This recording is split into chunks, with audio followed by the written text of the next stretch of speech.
Hi, my name is Kanoa Mendenhall. I'm a bassist and cellist from Japan. Grew up in California and now live in Berklee, New York. I do remember the first time I visited New York was when I was 10 years old for something to do with my father's like a jazz education network. And during that conference, there was this concert where the bassist Cecil McBee was playing. And all I remember was that I was clapping so hard that my hands started bleeding. I was just so into this music, and I'm like, okay, I really like this. Maybe this is something I should pursue, you know?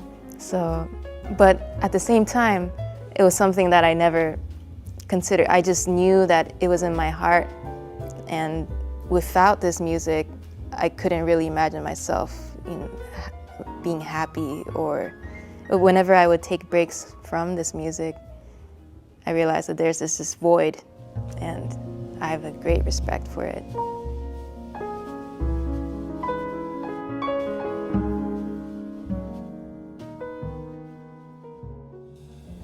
Sources of inspiration come from my family, my parents. My grandmother was really influential in the way of her general approach to life and this like full commitment and dedication to her customers. She was a hairstylist, so she just would wake up every morning and make lunch for her customers, like, you know, little bento lunch boxes, and then go to work and then work all day. And then she passed away last year, but then she was working on her last day. It's just like that kind of full-on commitment. That's what inspires me.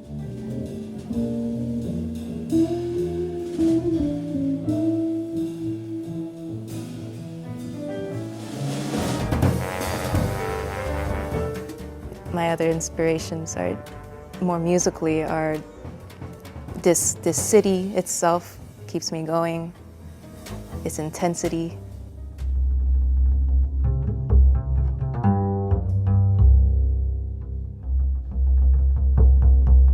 Striving for beauty in this music. What is beauty?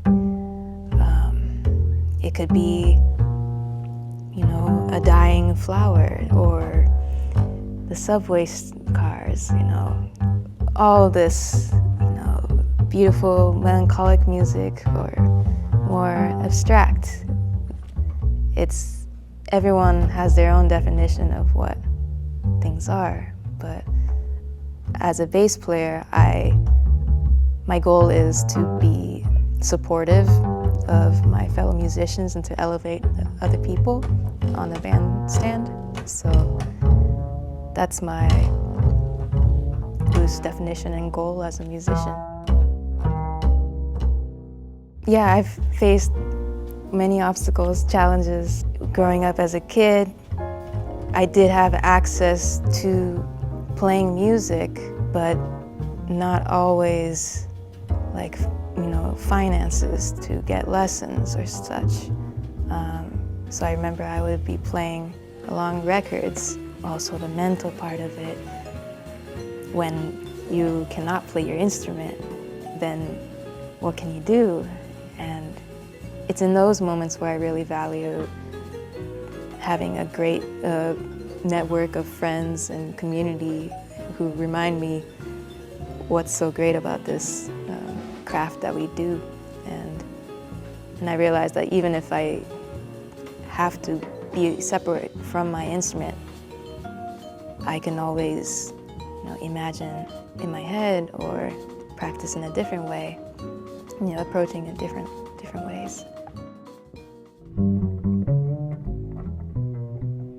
As I was growing up, I did have a network of people who did elevate me, older musicians, but I would love to see more, just on a broad sense, in our communities and different communities of all generations supporting each other. I didn't necessarily get the education through school, but rather through playing with older musicians, and I really owe a lot to that experience and really attribute my current musicianship to that time in my life.